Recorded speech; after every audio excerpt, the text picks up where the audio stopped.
Our next guest, Dr. Youseff Hassoun, is an American board-certified psychiatrist and the medical director of Northwell Health's South Oaks Hospital in New York. Northwell is the 14th largest healthcare system in America, and South Oaks is one of their 2 hospitals that specialize in psychiatric conditions. Dr. Hassoun has worked with dozens of amnesia patients in his 19 years of practice and has been listening to Daniel's story.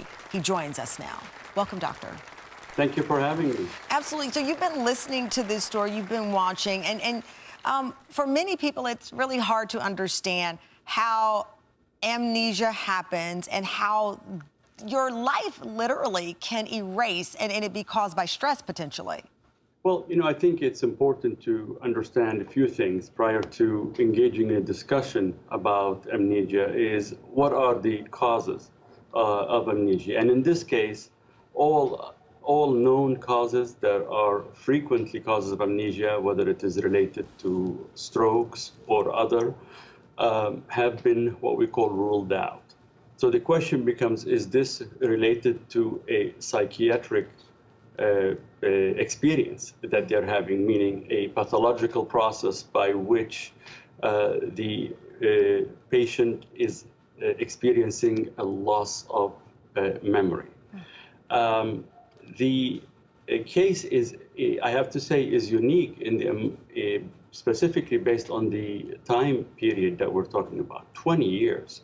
And what Daniel has been describing, in addition to it being quite scary to him, it's causing him to be more and more distressed.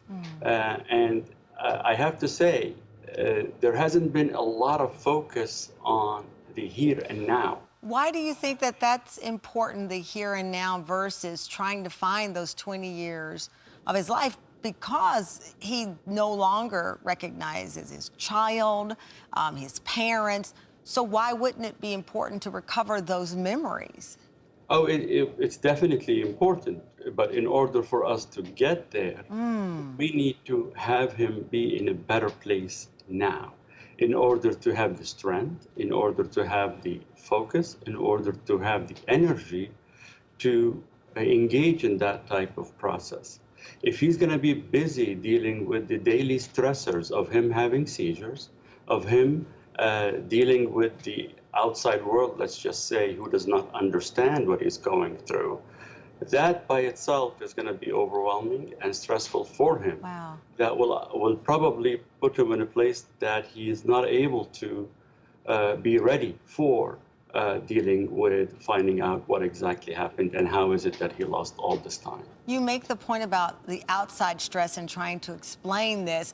We grow up with popular culture and there are always these movies about amnesia or people waking up and no longer, but it's fantasized and it's this weird version of a real medical condition that plays out in movies. I revealed to my team in the commercial break that when I was 27 years old, I woke up from a dream. I called my mother and I said, gosh, I had a very vivid dream of me as a child, and I had made this gruesome discovery of a body. This is a true story. My team knows this. And my mother said to me, oh, that's not a dream. You did, when I was a kid, make this discovery.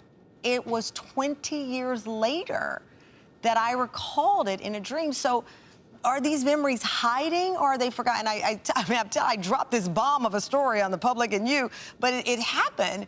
Was it hidden in me or had I forgotten it?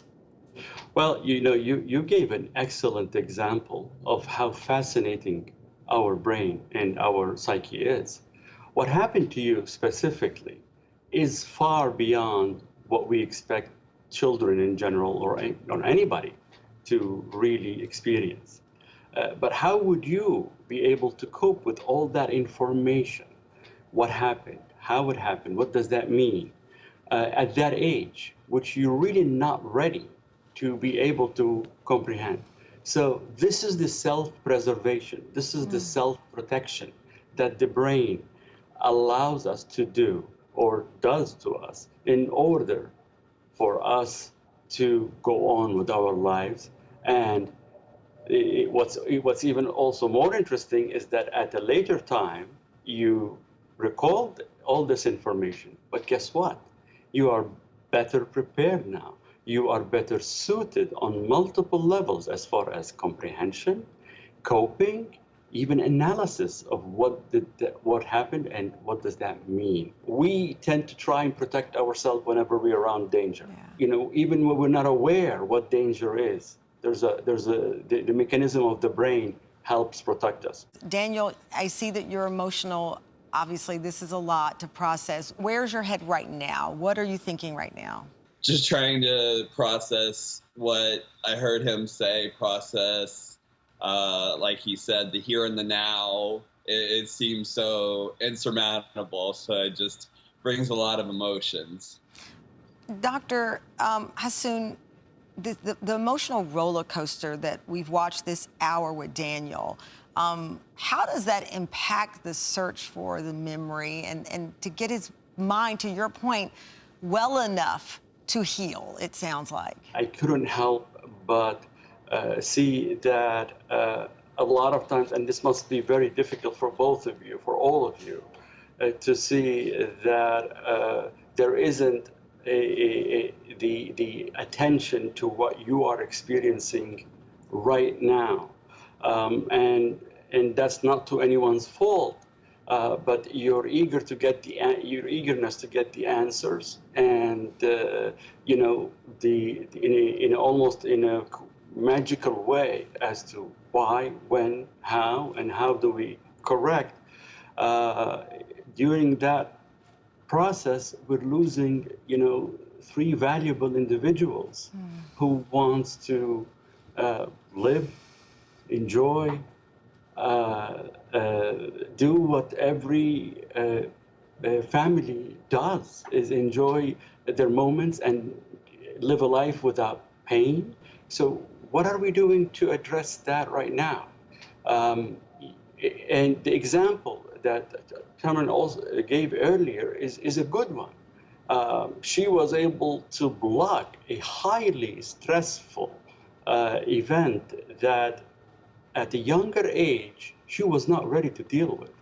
But now with the experience she gained, with having all this life experience, you know, one would hypothesize that her body recognized that she's ready. And with the first trigger that led to that memory coming back, it came back. I don't want to leave you in this open space, but I think you being comfortable during this process is the least we should do.